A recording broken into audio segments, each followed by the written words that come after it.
working with your family, even though there is some taboo, I think, in our culture around that, or working with your partner, your life partner, or your close friends. There is a taboo to that, but it actually can be really productive and actually the most fulfilling thing. I really recognized that Cameron, very early on, had a very strong social sense of the world. She really senses the world through a social lens. We are both That's true. working to shape the new economy.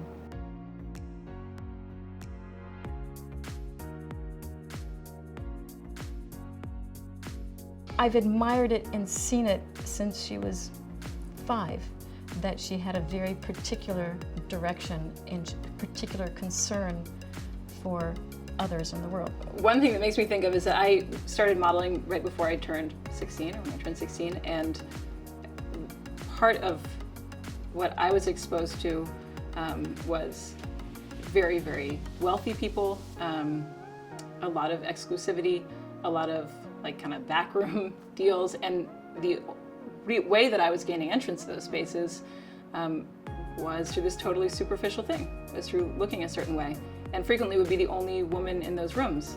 And so that really made me question who we see as powerful and why we see them as powerful and what change they really are capable of, even if, say, they're wealthy or they are an elected official or they're whatever.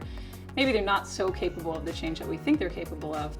And so I think I came of age growing into that perspective.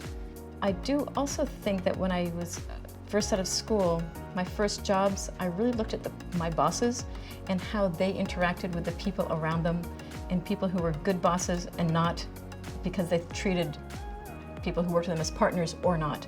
So was it a hierarchical relationship or a collegial one? And that definitely informed how I have moved forward in my leadership life, when I saw the differences between that hierarchy and a more horizontal structure. That was a good answer. Sorry, I'm older. I get to have more answers. I have more anecdotes than you. We talk about one of the things that partnerships do is that no matter what kind of day you have, and if you're in a really strong partnership, you can take a lot of risks, because when you come back home, you have someone who still likes you and still thinks that you're a brilliant human. And I think that was, that moment, and part of what let you rebound to do so many other massive things was coming home to a really strong family. Mm-hmm.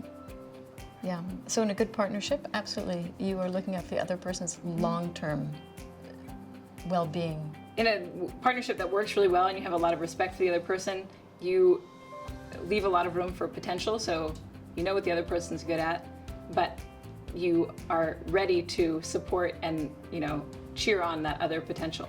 I actually think this is where we are united in that we both taken risks and also are usually willing to take the risk if it seems like there's a real reward.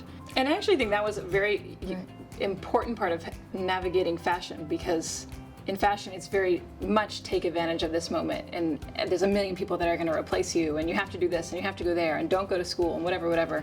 And having my mom who was looking out for my long term and not getting caught up in that moment helped me navigate it and do lots of other things. I think we are united in wanting to transform the world very quickly to be more equitable and sustainable and just.